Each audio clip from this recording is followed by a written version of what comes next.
Listen, I feel bad for everybody involved with this. I feel bad for CircleCI's customers. I feel bad for CircleCI. This whole thing just reads as a, we were not prepared for it. And thankfully, one of their clients was paying attention and caught malicious activity, using CircleCI against their own systems and alerted CircleCI of like, hey, there's a problem here you should look at. And CircleCI was enabled to look at it and say, oh my goodness, whoa.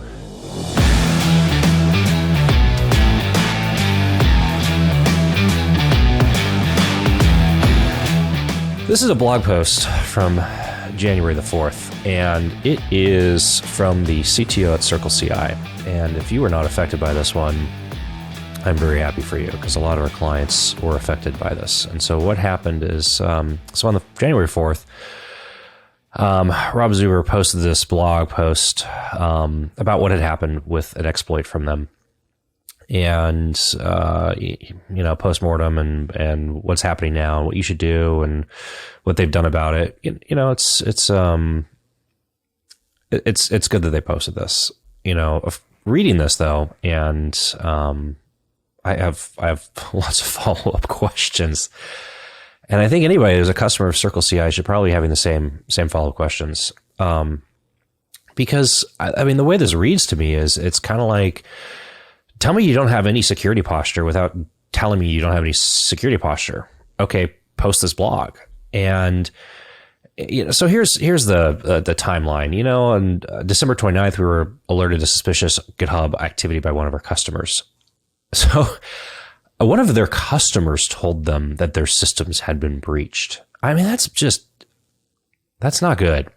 December 30th, they go through this timeline. They come all the way down here, and then let's talk about like what the actual exploit, comes down to. And he gets into a little bit here, an unauthorized third party leveraged malware deployed in a CircleCI engineer's laptop in order to steal a valid two-factor backed SSO session. The machine was compromised and it was not detected by our antivirus software. And this whole thing kind of has like very interesting terminology. The first one is antivirus software. Is this like you're running Symantec or Norton or Kaspersky or or are you running a real endpoint detection and response system? Anybody that's running an EDR system like a CrowdStrike or a SentinelOne or,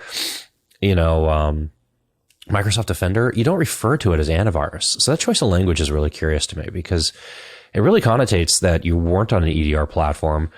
And also, reading through the rest of this, it really kind of connotates that there's a lot of other things that you weren't doing. The fact that, in his blog post, he comes down here and,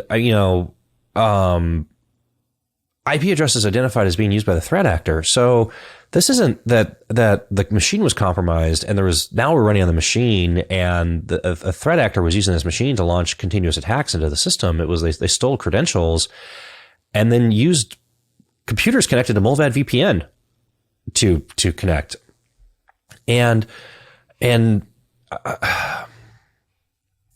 Listen, I feel bad for everybody involved with this. I feel bad for CircleCI's customers. I feel bad for CircleCI.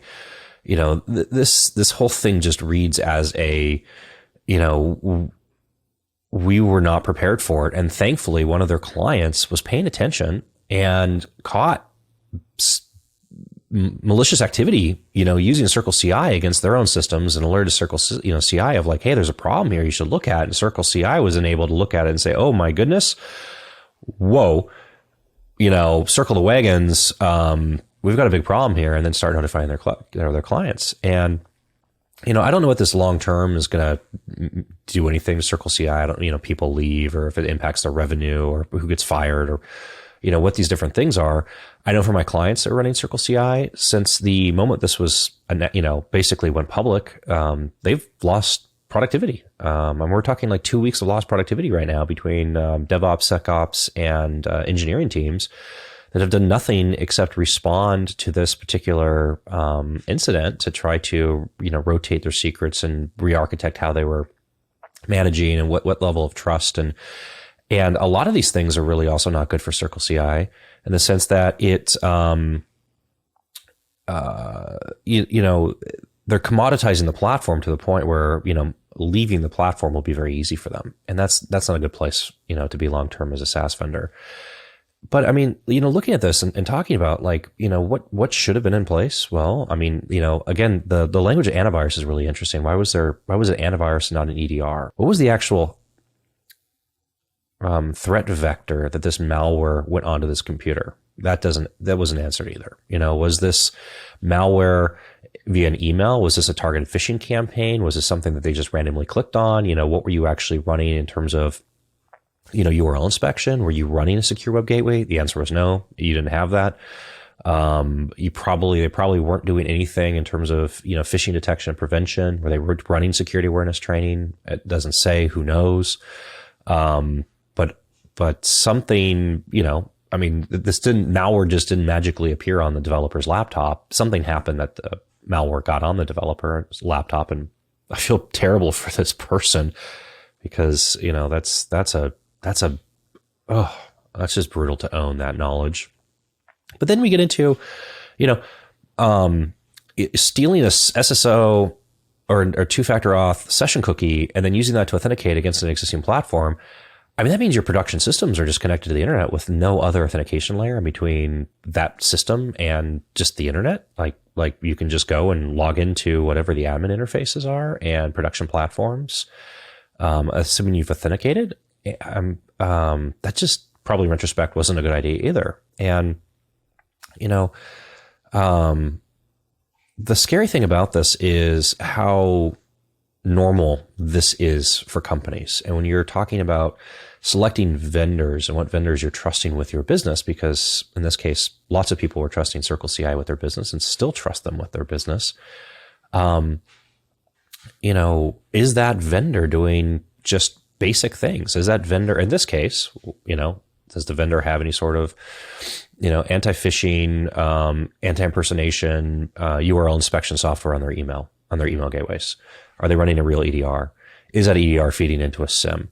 Is there a secure web gateway running on employee laptops and desktops? Does that feed into a SIM? Is the SIM looking for, are the production systems locked down? Is there any sort of authentication to actually regulate where people are connecting to? I mean, this is like foundational stuff with Zero Trust, with ZTNA, of like, oh yeah, our employees can work on this system, but Bob lives in the United States. He shouldn't be connecting from some rando VPN based out of Europe, right? Like, simple technology solution there, but it has to be implemented in advance. The reason these things don't get implemented in advance is because they're perceived as just overhead and expense and not actually, a benefit or any sort of ROI for the company. Now, CircleCI has probably lost 2 to 3 months worth of productivity in business with this, plus brand equity damage, plus potential customer loss, plus future brand equity damage and customer evaluation. And they're going to be spending all the money that they didn't spend now on these platforms in order to solve these problems. Plus they're going to have outside auditors and incident response teams. The cost of this breach is so incredibly painful for them. I mean, I feel bad for everybody involved, but this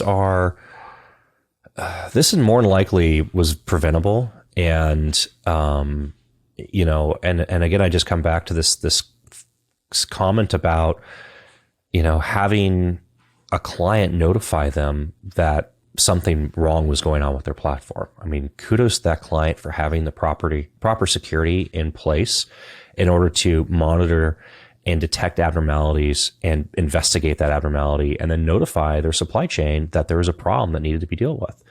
And, cybersecurity is hard, but at the same time, the foundational elements of cybersecurity are easy. And if you're not taking basic steps, this is what's going to happen to you. And these sorts of things are going to continue to happen until this becomes normalized. So, if you're wondering what you should be doing about cyber, I mean, there is a simple list of things that you can approach, and you should absolutely be taking measures now to elevate your posture. You do not want to be the subject of a press cycle. It is the worst thing that can happen to you is being the subject of the press cycle and then posting these public blog posts and going through legal review and trying to figure out what you can say and what you can't say and how do you limit more liability and where your TOS are and what customers are going to leave and how do you keep customers from leaving and how are you truthful without seeming like you weren't doing absolutely anything. just don't have this happen to you. You know, I feel, hugs. I feel terrible for everybody involved with this. I feel terrible for the people at CircleCI. I feel terrible for their customers. It's just, it's horrible, and it's going to continue on for, probably a few more weeks.